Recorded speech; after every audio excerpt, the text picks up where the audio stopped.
Imagine a cold so deep that it doesn't just freeze water. It seems to freeze time itself.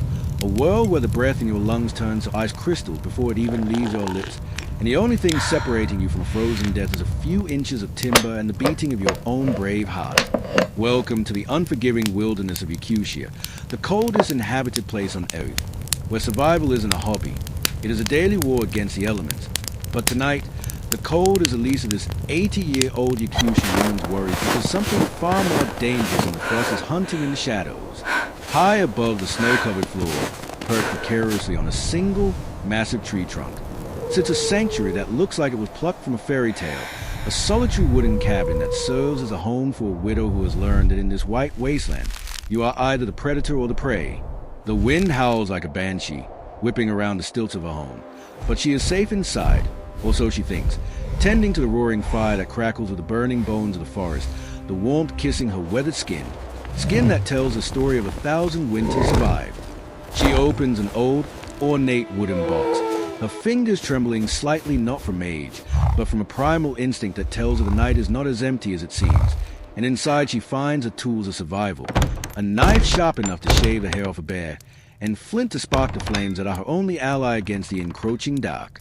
Before we reveal what 80-year-old Yakutian woman is preparing for, hit that subscribe button if you respect the kind of grit it takes to live alone in the middle of nowhere, and let me know in the comments. What is the one item you would bring to survive a night in Siberia? Outside, the serene blue of the twilight is shattered by a presence that sends shivers down the spine of the forest itself, as shapes darker than the night begin to emerge from the mist, their eyes glowing like embers of hellfire. A pack of wolves, massive, starving, and driven by a bloodlust that knows no fear. These aren't just animals. They are the ghosts of the tiger, silent assassins that have smelled life in the void, and they are congregated at the base of a sanctuary, circling the great tree that holds her life aloft. The widow senses a shift in the air, the silence that is suddenly too heavy, and she moves to the window, peering out into the abyss, her heart hammering against her ribs like a trapped bird as she locks the heavy wooden door, the metallic clank of the latch echoing like a gunshot in the small room. She knows they are there before she even sees them, the ancient enemies of the people. And as the moon casts its pale light on the snow, the full horror is revealed. A dozen of them, gray and black demons pacing, testing the strength of a fortress, their breath puffing out in clouds of steam as they snarl and snap the wood.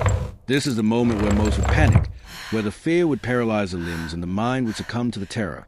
But this woman is forged from the iron of the north. She watches them, her eyes narrowing, calculating, assessing the threat as they begin to gnaw at the base of the tree, their teeth tearing at the bark, the vibrations traveling up the trunk and into the floorboards beneath her feet, a terrifying reminder that her safety is literally hanging by a thread.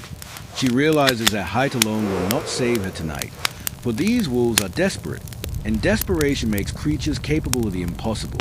She sees one wolf, the alpha, bolder than the rest, eyeing the rope ladder that dangles like a tantalizing path to a warm meal, and she knows she has made a mistake leaving it down.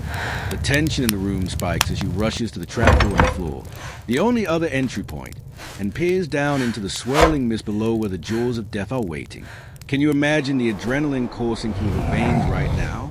If you're on the edge of your seat, smash that like button, because things are about to get explosive.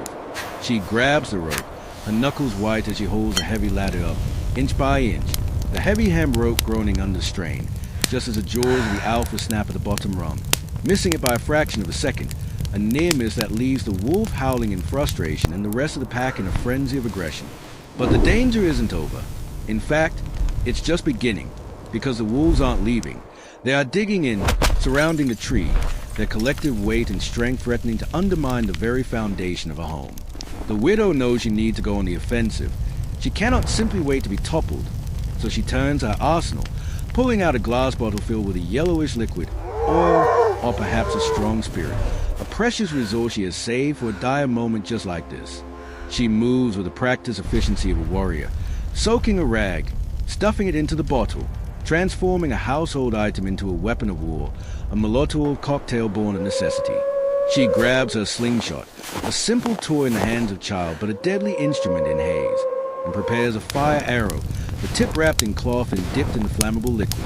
The loop of tension tightens as she opens the trapdoor again, the cold air rushing up to meet the heat of the cabin. the sounds of the snarling beast now deafeningly loud. She looks down, sighting the Alpha, the leader who is rallying his troops to bring down the tree, and she lights the bottle, the flame illuminating her face, revealing not fear, but a fierce determination. She drops the bottle. It falls through the night air, a comet of destruction, shattering against the base of the tree right in the center of the pack, the glass exploding and the liquid igniting instantly upon impact.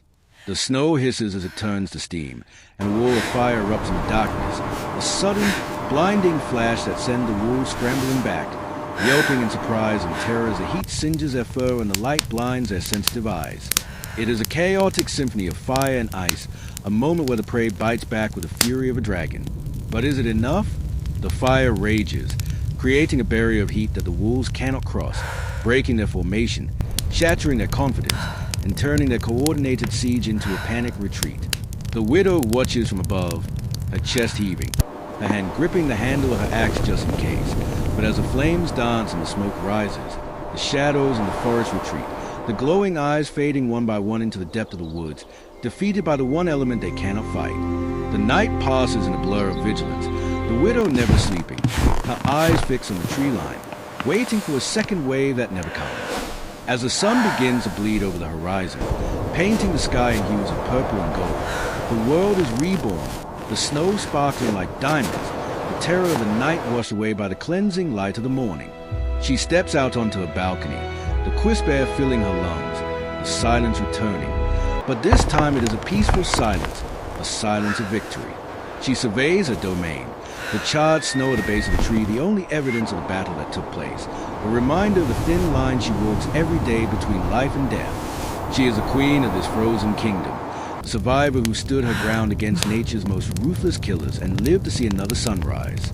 It's a powerful reminder that no matter how dark the night gets, or how many wolves are you adore, the fire inside you is stronger than the fear around you. What a journey, right? If this story of survival inspired you, don't forget to share this video with a friend who needs a boost of courage today. And tell me in the comments, do you think you could have handled that situation as calmly as she did, or would you have panicked? Until next time, stay wild, stay safe, and keep the fire burning.